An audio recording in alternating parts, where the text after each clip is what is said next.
Greetings, comrades, and welcome to the Eastern Border. Sorry for such a delay, but if you follow me on the social media, you might have noticed a few messages that I posted there. See, I've received my electric scooter, and I was driving with it, and then a car smashed into me. A concussion, 2 broken ribs, and a bit of an issue with the spine thingy later. Yeah, wasn't a nice time to be alive, so to speak. The car kind of just drove away, and now I'm dealing with all the paperwork and everything. Also, I think I've caught a bit of a cold, or at least I can't speak very well, so sorry for missing out on a few apps. This is going to be a political one, by the way, but we're catching up on everything, because, I have to pay the hospital bills, and I have material prepared for the Tunguska meteorite, and for the Soviet school program and everything. It's just that I finally feel well enough to actually sit down and talk inside the microphone and stuff. To be fair, previously sitting up pretty much hurt a lot, and it was a very bad feel, if you can imagine that one. If you guys, any of you have had broken ribs at any point of your life and some damage to your spine, you'll probably understand what I'm talking about here. Yeah, it wasn't nice.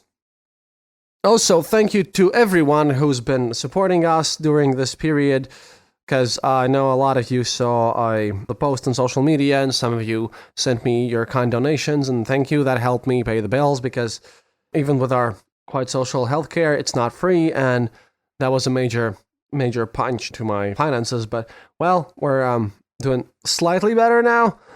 I just really wanna do this episode and all the other historical episodes this month, so they'll be coming out on a bit of a rush schedule. More so than usual, but the thing is, I really need to get all the material out this month, which I had planned before, so as to, be able to pay my bills next month. And also, I kind of don't want to stretch it out more than I need to. I need to get back into some sort of a working schedule, because, if you spend a lot of days just sleeping on the bed and not being able to move, then it's quite hard to get back into the rhythm of your work and everything.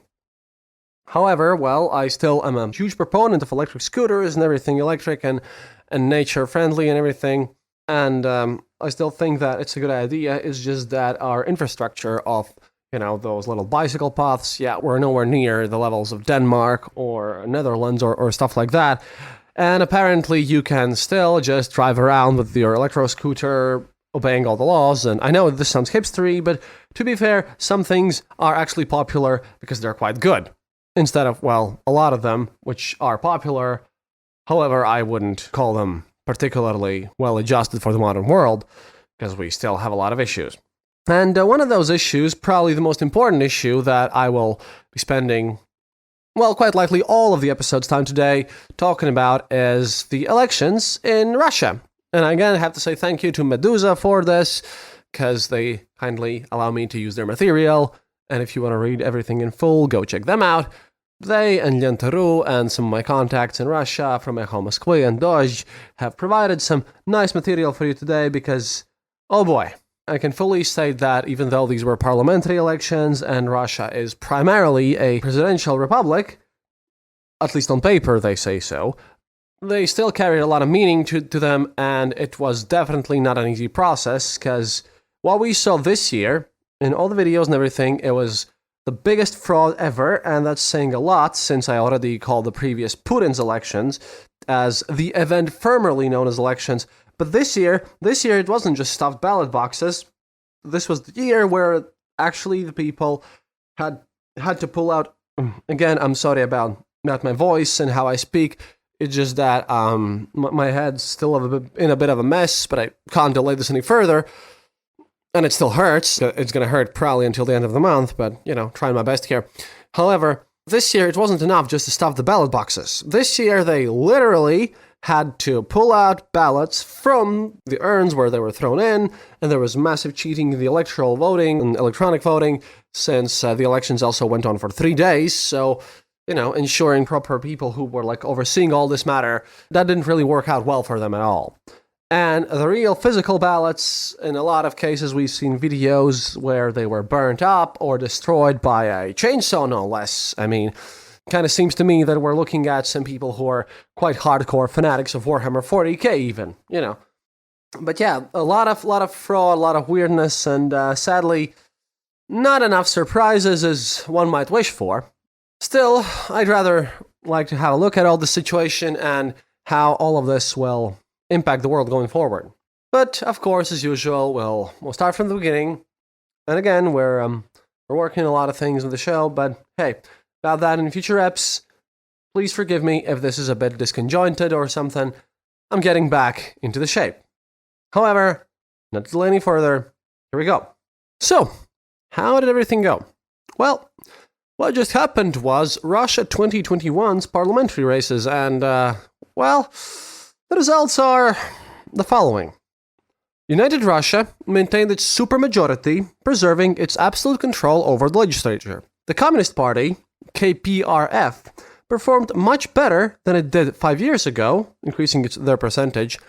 And the right-wing Liberal Democrats, which is funny because it's Zhirinovsky's party. Yeah, they are super ultra-right-wing. They call themselves Liberal Democratic Party of Russia. You probably have heard of them if this isn't your first episode on the show. Just me remind you that Zhirinovsky is the guy who wants to nuke everything and everyone and wants to turn United States in a smoldering heap of ash pile. So, that's the fun part. They've had one of their worst showings ever. And a lot of political analysts, kind of correlate that to the fact that Zhirinovsky has been quite active into actually criticizing Putin's government into the past 4 years. Also, for the first time since Russia introduced party list proportional representation, there will be a fifth faction in the Gosduma. The fifth faction was businessman Alexei Nechayev's New People. Now, this is a group created with the Kremlin's help, no surprises there. They're widely considered to be one of the Kremlin economic soft power hands. They're not nice people at all, obviously. Now, as the kind of all this dust around the election settles, and there's a lot of issues with it, the biggest unresolved questions surround their electronic voting system. How it affected results in and around Moscow, where basically online tallies catapulted the candidates endorsed by Mayor Sergei Sobyanin to victories against opposition candidates who led in offline counts of the votes.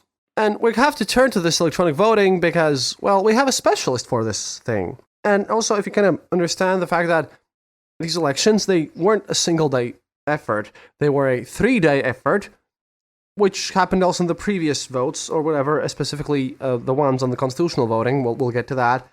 But independent observation of these elections were basically impossible, really. And everything's a bit cringe, and again, no surprises here, but it's kind of important to understand how the massive fraud happened here, and how everything was manipulated, so that you'd understand more if something else would happen in, say, your country where you live in. Such things are important, which is why I'm covering these, so to pull back the veneer of total nice democracy facade that Putin's regime is trying to enforce upon Russia, for which I feel very sad about. Anyhow, when releasing this week's voting results, Russia's Central Election Commission deliberately withheld statistical information from independent analysts, including myself, encoding the data published on its website to prevent researchers from downloading it automatically. The voting figures now available through the commission are encrypted, meaning that any numbers copied from the website will appear as alphabetic code and randomized characters when pasted into literally any external document or spreadsheet, or be it Excel, Word, OpenOffice document, Google Docs, wherever. Statistician Sergei Shpilkin was one of the first analysts to draw attention to the Election Commission's encoded numbers. He is a graduate of Moscow State University's physics department and an elections analyst. Shpilkin has spent years downloading and studying data from the Central Election Commission in search of anomalies in Russia's turnout and voting results. Many political scientists and ordinary voters turn to his post-election graphs for objective assessments of falsifications in Russia. Medusa's special correspondent spoke to Shpilkin as, she was actually in Russia, and, he gave some very interesting comments on this. One of the more important parts is the fact that last year, in July, on the final day of voting in Russia's referendum, on their new constitution, which turned out to be basically the reconfirmation of Putin being the president for, well, another 2 terms, because they basically annulled his previous results. That involved a lot of this thing with electronic voting, and this is where the 3-day vote was introduced.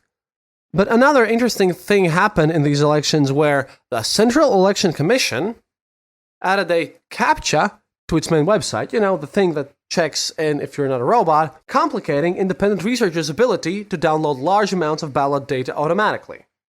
This weekend, Spitkin states, analysts were prepared, and they quickly grabbed the early turnout numbers to get a preliminary picture of what was happening. Spitkin told Medusa, quote, "The picture of fraud is almost the same as it was in 2016, although the real modal turnout was 3 to 5% higher in these elections than it was 5 years ago."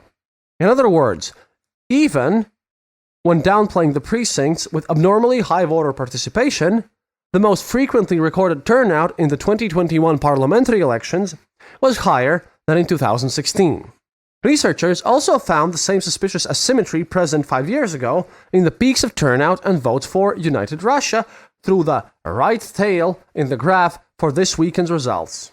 This was shifted even more to the right, meaning that Russia's party of power performed even better this year where turnout was highest. See, that's the thing. Wherever turnout was higher, Единая Россия, United Russia, performed best, which makes no sense, because as the turnout grew, the percentage of votes for the Putin's party grew, which literally shows that, yeah, we stopped the ballots. Because, that's a logical explanation, and this is how elections work out, because, for example, Ramzan Kadyrov won his place as the governor in Chechnya with 99.37% of the votes, and he was kind of kindly told by Putin previously that, his 99.95% is a bit much, so, you should probably, cut down on the cheating just a bit, just a smidgen, right? So his now exact vote is 99.36%, whereas even getting anything above 60% is considered a major landslide victory in any truly democratic country. But that's normal countries that we're talking about, and, not specifically Chechnya, which is a, fun place to be in, specifically if you're any form of minority, obviously. Based on the collected data, Spilkin estimates that the election workers falsified the lion's share of the ballots United Russia claimed in proportional representation voting this weekend. He claims that it will be more than half of the votes that they received. I wouldn't be even surprised that they do more because, with their percentage, oh boy, anything's possible if you believe it hard enough. I guess that's how they worked, really. They even received published material in video form, no less, where people who were literally working in some of those, places where you could cast your vote, in the election centers or something, which are usually positioned at schools and libraries and whatever local central buildings you have. The workers there even got instructions about the result that they need to receive and how to achieve it. It's like a total party program, and everything's completely planned once again. It's kind of weird, though, because Russia's Central Election Commission introduced another online innovation this year, encoding voting results in order toward researchers trying to export the data for analysis. Spitkin says these efforts by the commission are doomed. Quote, "Those who are interested in the results can draw on greater intellectual resources. The qualified people busy with this fight will eventually overpower the election commission." On the IT website Haber, for example, someone already developed a script that repairs the encrypted data on each page as it loads. Now, Spilkin also declares that it's not quite what we need for automatic collection, but it's not so bad either. In Belarus last year, Belarus, the nice country that we're huge fans here of, the opposition crowdsourced data collection, but Spilkin warns that this approach is vulnerable to outside meddling. Quote, "A single ill-intentioned agent could noticeably spoil the entire results," end quote. Ideally, Spitkin says, Russia's Central Election Commission will simply learn not to hide its numbers from the Russian public. In the past year, however, state officials have been doing precisely the opposite. Stanislaw Racinski, a researcher at the watchdog Golos, recently noticed changes to the Election Commission's bylaws that remove the language that required the agency to facilitate outsiders' automatic data collection. In 2020, this led to the previously mentioned CAPTCHA on the Commission's website. This year, voting results became read-only.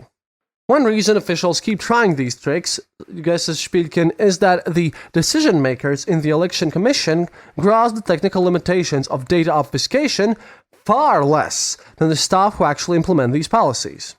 He told Medusa that, in his understanding, there is a certain gap in explaining that the people responsible for these decisions subscribe to defensive thinking. Why bother at all to make it harder for independent analysts to study Russia's election results? Well, he states that officials are merely delaying researchers' work so that the initial reports signal that the ruling party's strength and convince the country's elites to stay put. Everything originally from the preliminary data suggested that United Russia could have won the parliamentary majority without any falsification. It's the supermajority, the constitutional one, that they needed to get for their ability to do whatever they want, basically. But there was a weird contest here because it's not enough for them to win. What they truly need is to be able to radically implement any changes that they want without any repercussions, really. See, the trick is, fear is the driving the Election Commission's work. Fear that the political elite will bandwagon wherever voters wander. Theoretically, if these elections were normal, Spielkin states, if United Russia got 35% and KPRF got 40%, we could see a power shift from United Russia to KPRF, and the power elite do not want that. In this weekend's elections, after a handful of past experiments, Russia offered online ballots for the first time in multiple regions. Spielkin does not mince words when denouncing this new technology. He says, electronic voting is an absolute evil, a black box that no one controls. It is impossible to study 1 million votes piled in a single heap. You can analyze an array of numbers, but we're presented only with a few parties' results and one turnout figure with electronic voting. There just are not enough details for any analysis. Now, Spielkin acknowledges that researchers can examine the time dynamics in the online voting's blockchain-based system, but very little can possibly be learned even from this approach. Spielkin ends his comment on how this online voting works by a simple phrase to which I kind of tend to agree. Electronic voting must die. Hello there, thank you for tuning in into another episode of The Eastern Border. We are so happy to announce that this episode is brought to you by our friends at rusansov.com. If you're looking to buy new art, don't forget to use the code Eastern Border for a discount on us. Remember, head over to rusansov.com and happy shopping! If, however, you want to support our show directly, head over to patreon.com or our website theeasternborder.lv to find out how you can help out. For all things Eastern Border, don't forget to follow us on Facebook, Twitter, and Discord. And as always, thank you so much for supporting us. We really appreciate each and every one of you. That's all from me now. See you online.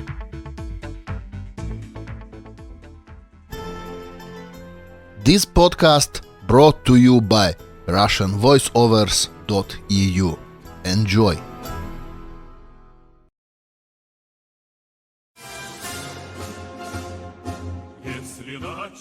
Well then, now that we have seen how exactly the electronic so-called voting happened, let's get back to the meat of the whole process and talk about the election results. That's going to be fun. With the results finalized, the Central Election Commission's tally showed United Russia with 49.82% of all party list votes, which amounts to 123 seats. Additionally, United Russia grabbed 199 of the State Duma's 225 single-mandate seats. In other words, United Russia's legislative presence will fall from 343 deputies to 324, although this is still very comfortably more than the 300 seats needed for a constitutional majority, which allows the party to change the nation's constitution without needing a coalition. Now, about a year ago, if you remember, Two senior Kremlin officials, State Council Presidential Administrator head Alexander Karchev and Internal Policy Department Director Andrei Yarin, said at a meeting with United Russia members that the party should win another supermajority in September 2021, despite the group's plummeting approval ratings. When delivering these expectations, Karchev and Yarin cited the wishes of President Putin, who said repeatedly during Russia's campaign season that United Russia must maintain its position in the State Duma. Sergei Kiriyenko, the Putin administration's first deputy chief of staff and the Kremlin's domestic policy czar, by now you could just call them czars at this point, I think it's fair enough, also specified targets for United Russia, reportedly calling on the party to win at least 45% of the election's votes, which, according to official results, it exceeded with excellence. Obviously. I mean, did you really expect otherwise? Man, I know these elections happen only, now and then, and they're not that common, and I feel like I'm obliged to cover them all. But it kind of feels dirty when I do, to be fair. Ugh. The ruling party's worst performance was in the Khabarovsk Krai, where the communists won more than a quarter of all votes, beating United Russia's 24%. Now, the region was previously expected to be a problem. Last year, after police arrested their governor Sergei Furgal, who was a member of LDPR, and about whom we've spoken a lot in this show, namely because the locals at that point staged unprecedented protests for several months in a row, they showed some initiative. Now, when President Putin afterwards appointed LDPR State Duma deputy Mikhail Degratyev, an outsider to Khabarovsk, to take over as governor, the decision sparked more demonstrations, even more so. But the movement eventually fizzled out, and Degratyev was able to win a majority of the votes in last weekend's gubernatorial contest, 57% with a turnout of 44%. Again, these are the official data. United Russia also lost to KPRF in the Nenets Autonomous District, Yakutia, Komi, and the Ulyanovsk region. However, sources close to presidential administration say they are completely satisfied with the election's results. Now, when it came to celebrate the United Russia's returns, the two officials who headlined for the party on ballots, Defense Minister Sergei Shoigu and Foreign Affairs Minister Sergei Lavrov, didn't even attend Sunday's jamboree. Party officials never explained why, and a source later told Interfax that both men planned to forego their seats in the Duma and keep their ministerial positions. And this was, to be fair, again, no surprise to anyone. Months earlier, a source in the United Russia told my colleagues that neither Shoigu nor Lavrov ever intended to join the legislature. Putin himself remains in self-isolation, after, quote, several dozen people, unquote, in his entourage apparently tested positive for COVID-19. Ex-president and former prime minister Dmitry Medvedev, who is still United Russia's chairman, was absent on Sunday as well. Quote, he's sick with a bad cough. He couldn't be here with us today, but he asked that I convey his enormous gratitude to all of you, Andrei Turchak, a top party official, explained. Now, another source close to United Russia's leadership told the journalists that Medvedev will likely lose his role as the party's chairman at the next convention. Quote, they gradually ousted him from campaigning. He didn't make it to the top of the party's ballot list, he wasn't involved in the voter outreach, and he didn't even attend the party's last meeting with the president before elections. End quote. With all these absences, both medical and, to be fair, somewhat unexplained, unless you take massive greed in account, the most prominent figures who actually showed up at United Russia's celebration were Moscow Mayor Sergei Sobyanin, who led the party's Moscow list, Kommunarka Hospital chief physician Denis Prostenko, which was the third place on the party's federal list, and one Andrei Turchak, the secretary of the party's general council. Now, on to other parties. KPRF, LDPR, and Just Russia. Just in the sense of them being just, not merely Russia, to explain. The Communist Party had its best performance at the polls in a decade, winning 9 single mandate races and almost 19% of the party list votes, which is 1.5 times more than back in 2016. This gives the Communists 57 deputies in the new State Duma, up from the 42 seats the party won 5 years ago, when it had 5 deputies directly elected and won 13.3% of the party list vote. The commies haven't done so well since 2011, when the party grabbed 19.2% of the vote, back when proportional representation alone determined all the Duma's seats. But the single mandate system allows people to run separately from their parties, which allows United Russia to grab more votes as they, as a party, well, to be fair, no one really likes them. A source close to the presidential administration admitted to Medusa and other journalists that opinion polling put KPRF's approval rating with right-wing voters about 6 percentage points higher than the party ultimately drew in the elections, according to the final tally. Quote, its ratings started growing after federal officials removed Pavel Grudinin from the presidential elections, and then it kept growing until the end of campaigning. This year, the communists originally put Grudinin third on their federal party list. Then, Russia's Central Election Commission disqualified him, as with many other popular opposition candidates, for supposedly owing foreign assets. Now, there are other candidates who were so put away for illegally owing foreign stocks in various companies. The trick is, even Yandex, Russia's analog to Google, and Sberbank, Russia's largest central bank, are also considered foreign assets because of their offices not being in Russia, and they are partially owned by foreign companies and investment funds.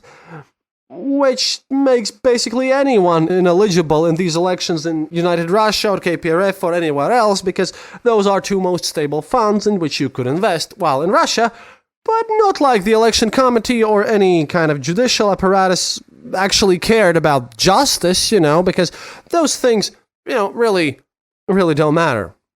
Besides Grudinin, who actually campaigned for president 3 years ago a little too charismatically, just so happening to be, more than a few colorful politicians belonging to the Communist Party were balloting and were candidates.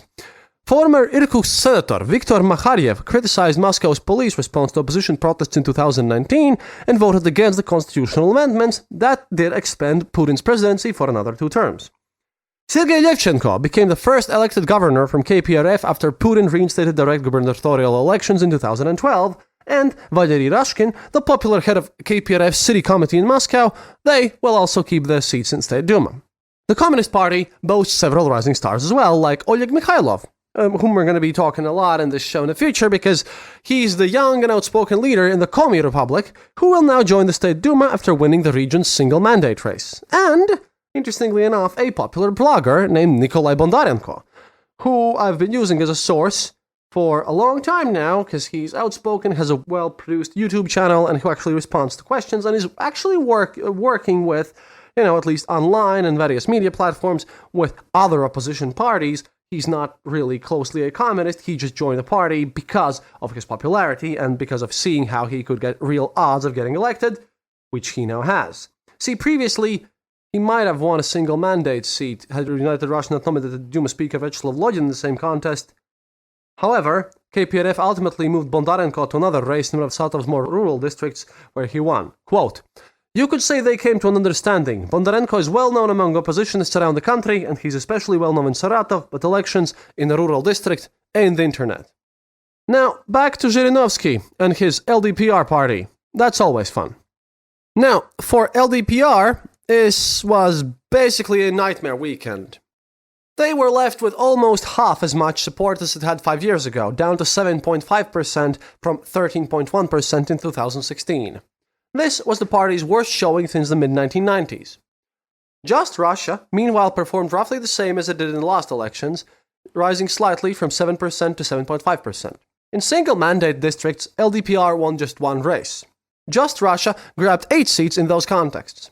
In the next Duma, LDPR's presence will plummet almost by half, falling from 39 deputies to only 21. Just Russia, on the other hand, added 4 seats to reach 27. Another source close to presidential administration told journalists, because we do have our sources, guys, that ballot counts in Russia's Far East revealed early that both Russia and LDPR risked falling short of the State Duma's 5% threshold, which would have left the two parties without any proportional representation in the legislature. Quote, the usual partners in the Kremlin had to help out a bit, says Medusa's source, referring to either blatant election fraud or the mobilization of voters using the state's so-called administrative resources. An unpublished poll conducted a few days before the elections confirmed that LDPR and Just Russia could expect problems with voters and possibly fail to reach the 5% threshold. Quote, it happened because of the new parties. The Pensioners' Party had cleared positions, more colorful campaigning, and went after Just Russia's electorate. The communists and even the new people took votes away from the LDPR, explained Medusa's source close to the administration, because again, we actually have sources. And then there's the New People Party. Before 2005, electoral blocs made up of multiple parties or social movements could compete for seats in State Duma. But since 2007, after Russia converted its parliamentary elections to full party list voting, before revising the process again in 2016 to a mix of proportional representation and single-mandate constituencies, the State Duma has only ever had 4 party factions at one time. In Russia's latest parliamentary elections, a 5th group finally made the cut. New People, Alexei Nechayev's New People. Apart from the communists' impressive gains, the New People's success is perhaps the election's biggest sensation, if you could call it that way, though both outcomes were pretty much expected. With the Kremlin's very obvious assistance, Nechayev built a political force that collected nearly 3 million votes. The New People officially won 5.3% of Russia's party list votes, which gives them 13 seats in the next State Duma. As recently as July, polling indicated that the party lacked enough support to break the representation threshold, but the group's popularity soon began rising once again. Last year, the New People crossed the 5% barrier in legislative elections across 4 different regions. At the time, sources in the party attributed their success to energetic campaigning and efficiently mobilizing so-called nets of voters motivated by either material rewards or the endorsements of local public figures, whom the New People recruited with a bunch of lobbying promises and tenders and insane amounts of corruption. Quote, someone from New People again spoke with journalists because there are a few honest people everywhere. We bet on television. There were positive segments about the party on TV and also stories about the New People in Komsomolskaya Pravda. First, we worked to build recognition, and then we focused on mobilizing the protest voter. With campaigning messages saying that we were going to make it, that we were taking votes away from United Russia, and that people could vote for us. The same individual denies that the Kremlin or any region officials helped lift the New People across the State Duma representation threshold. In some regions they interfered, and in some they didn't. The Kremlin didn't interfere. Another person in the party admitted that the local authorities in some regions helped the New People, though the source insists that the party saw good returns broadly, even where it had no active presence on the ground. Now, any other of Russia's other smaller political parties failed to qualify for any representation in State Duma. Yabloko, once the darling of the liberal opposition, won a miserable 1.3% of the party list votes. During this abysmal campaign, longtime Yabloko leader Grigory Yevlinsky actively discouraged votes from Alexei Navalny's supporters, which made basically everyone hate him more. Now, this smart vote from Navalny's supporters, this thing played an impact in previous elections. This year, not so much, really. The capacity of Navalny's strategic voting initiative to influence results loomed as one of the election's biggest unknowns. With the counting done, clarity about the smart vote remains elusive, but the official election results are not encouraging. The project endorsed oppositionists in all 225 single-mandate districts, and only 14 of these candidates won. 4 of these winners reportedly coordinated their victories with the Kremlin and regional officials. Mikhail Shapov, from Communists in Irkutsk, Sergei Leonov, LDPR in Smolensk, Alexei Didenko, LDPR in Tomsk, and Oleg Smolin, Communists in Omsk. 7 of the 10 single-mandate victors who had no arrangements with the presidential administration were from the Communist Party. The 3 remaining winners are Just Russia members, Yelena Drapenko and Anatoly Greshnikov and Anatoly Liskin. Everyone's basically super loyal. It's hard to say how big a role smart voting played in these victories. In Yakutia, Navalny's team endorsed the incumbent, Just Russia's Fedot Tumusov, who reportedly enjoyed the authorities' support, while United Russia nominated a challenger with no political experience. In the end, however, voters elected a communist, one Petr Amosov. In several districts, smart vote clearly backed the wrong candidates. Leonid Volkov, one of the project's chief architects, by the way, acknowledged before the elections that this might happen. One instance of this was in Novosibirsk, where smart vote endorsed political strategist Igor Rukorintsev, nominated by the Greens, who finished 3rd. It was the communist candidate Andrei Zhirnov who lost narrowly to United Russia's Oleg Ivansky. In Ryazan, meanwhile, Team Navalny told supporters to vote for Alexander Sherin from LDPR, but again, the Komi candidate Yevgeny Morozov came closest to beating United Russia's nominee. Political scientist Alexander Kinev addressed smart vote's impact outside major cities as minimal, But this also has to be, accounted for since, and this sounds silly, but a wool company from Russia patented and ran a campaign just weeks before elections, renaming themselves Smart Voting and claiming that Navalny is infringing on their patent. So Russia's authorities demanded that Google and Apple remove the app from their app stores and just, censor any and all searches related to it, which they actually, did. This could have had an impact, and I believe it actually did.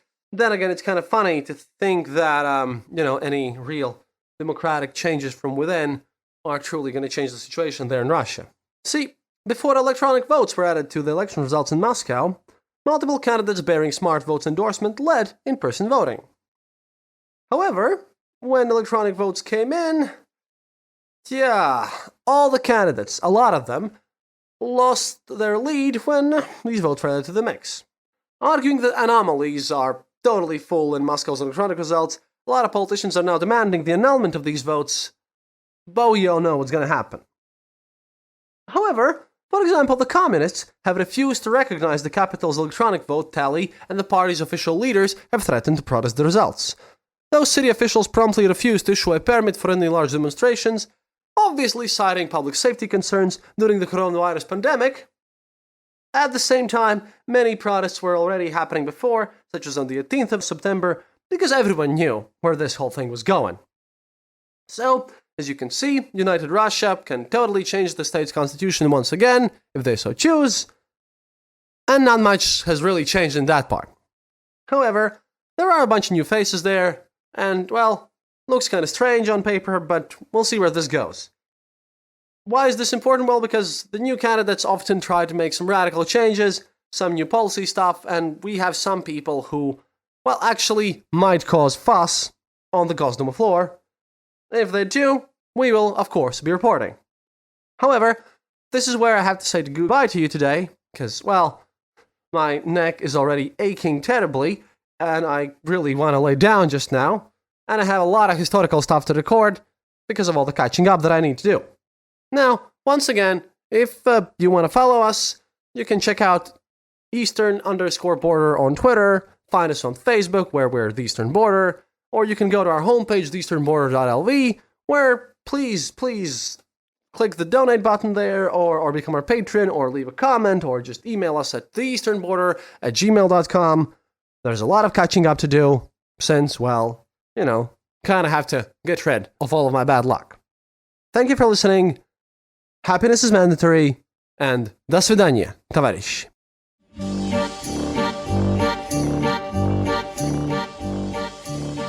Thank you for listening to the Eastern Border Show. If you have any questions or comments, go to our website, theeasternborder.lv, and leave a comment there. Or email us at theeasternborder@gmail.com. We'll be sure to answer. You can also follow us on social media and contact us there. If you enjoyed this episode, then leave us a review on Apple Podcasts and tell your friends about us. It really helps us grow the show. And remember, happiness is mandatory.